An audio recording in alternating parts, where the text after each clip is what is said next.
Bismillahirrahmanirrahim. Students, in this lesson I will discuss about variations and evolution. In the previous chapter we have studied that sexual reproduction produces variations in the next generation. No two individuals resulting from separate fertilizations are genetically identical. The main sources of variations in sexually reproducing populations are described here. The genetic recombination produced through crossing over results in gametes with variations. Variations are also caused by different combinations of chromosomes in gametes and then in zygote. In the case of humans, the possible number of chromosomal combinations after fertilization is too high.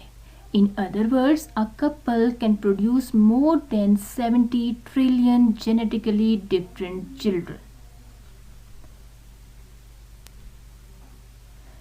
Mutations that are changes in DNA are important source of variations. Mutations also happen during gametes formation through meiosis. During fertilization, one of the millions of the sperms combine with a single egg.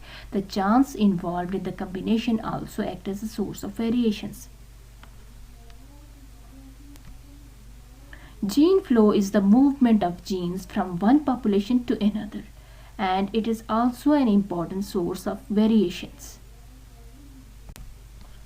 Now I will discuss about discontinuous and continuous variations. The inheritable variations are of two types: discontinuous variation and continuous variations. Discontinuous variations show distinct phenotypes. The phenotypes of such variations can be measured. The individuals of a population either have distinct phenotypes which can easily distinguished from each other. Blood groups are a good example of such variations. In human populations, an individual has one of four distinct phenotypes, blood groups, and cannot have in between. Discontinuous variations are controlled by the alleles of a single gene pair. The environment has little effect on this type of variations. Now I will discuss about continuous variations. The phenotypes show a complete range of measurements from one extreme to the other. Height, weight, feet size, intelligence are examples of continuous variations. In every human population, the individuals have a range of heights from very small to tall. No population can show only two or three distinct heights. Continuous variations are controlled by many genes and are often affected by environmental factors. Variation led to evolution. Organic evolution, that is biological evolution, is the change in the characteristics of a population or species of organisms over the course of generations. The evolutionary changes are always inheritable. The changes in an individual are not considered as evolution because evolution refers to populations and not to the individuals. Organic evolution includes two major processes: alteration in genetic characteristics or traits of a type of organism over time, and creation of new types of organisms from a single type. Now you have to identify that if these variations are continuous or discontinuous. Variations in human skin colors are continuous or discontinuous. Variations in horse skin color, variations in human body weight, and variations in rose flower color. French biologist C. de Buffon, 1707 to 1788, was the first to hint at evolution. His countryman J. D. Lamarck, 1744 to 1829, was the first to propose a mechanism of evolution. Lamarck's ideas were soon rejected due to vagueness of the mechanisms he proposed. This was theory of special creation, but the scientific work in 18th century led to the idea that living things might change as well. Charles Darwin 1809 to 1882 proposed the mechanism of organic evolution in 1838. It was called as the theory of natural selection. Darwin proposed this theory after his 5-year voyage on HMS His Majesty's ship. He also published a book on the origin of species by means of natural selection in 1859. Darwin's theory of evolution was not widely accepted because of lack of sufficient evidence. Modern evolutionary theory began in the late 1920s and early 1930s. Some scientists proved that the theory of natural selection and Mendelian genetics are the same ideas just as Darwin had proposed. Gene flow is the movement of genes from one population to another, and it is also an important source of variations.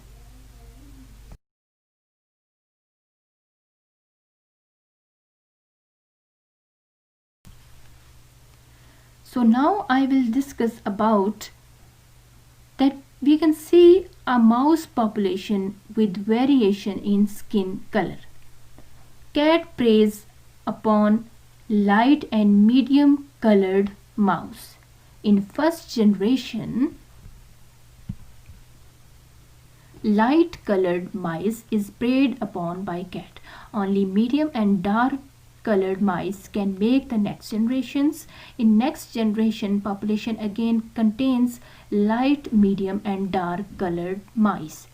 Cat preys upon the light and medium colored mice. Now only the dark colored mice make new generation. If this happens in many generations, we will see only the dark colored favorable variation mouse in this population.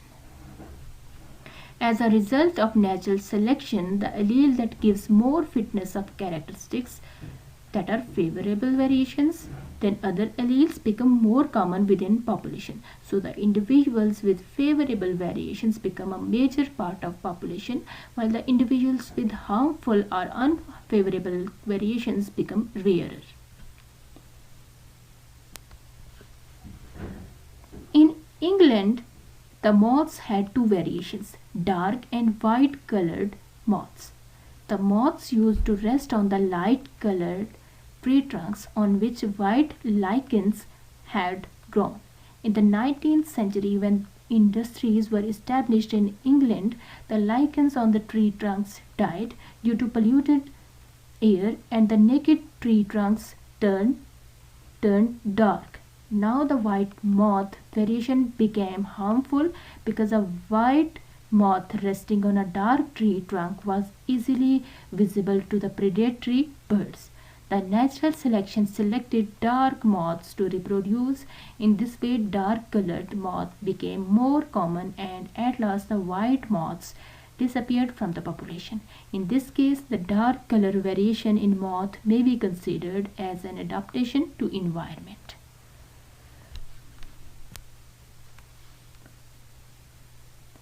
Artificial selection or selective breeding means intentional breeding between individuals for certain traits, a combination of traits, and selective breeding has revolutionized agricultural and livestock production throughout the world. Animals or plants having desirable characteristics are selected for breeding. In this way, many new generations with desirable characteristics are produced. What is a breed? In artificial selection, the bred animals are known as breeds. For example, horse and donkey are crossed to produce mule. Horse is big, fast and excitable. while donkey is small, slow and calm. And the cross between horse and donkey will produce mule that is strong and calm, and the hybrid is often stronger and hardier than its parents, that is hybrid vigor. So now I will discuss about variety. Bread plants are known as varieties or cultivars.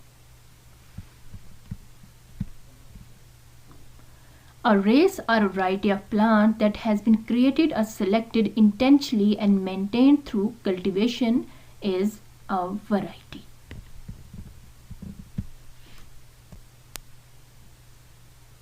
So here you can watch the difference between the chicken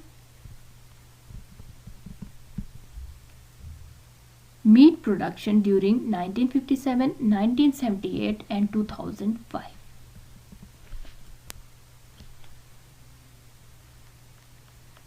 Similarly, many plant varieties have been produced for better quantity and quality of cereals, fruits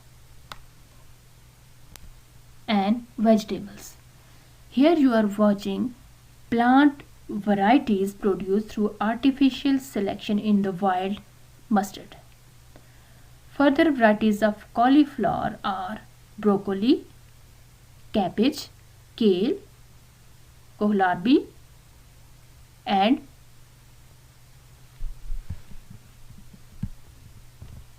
these are the varieties of wild mustard.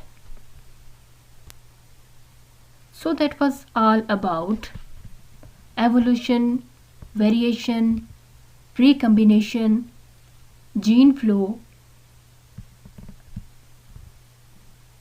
artificial selection and selective breeding. I hope this lecture was a good source of information pertaining to the explained topics. Thank you and have a nice day.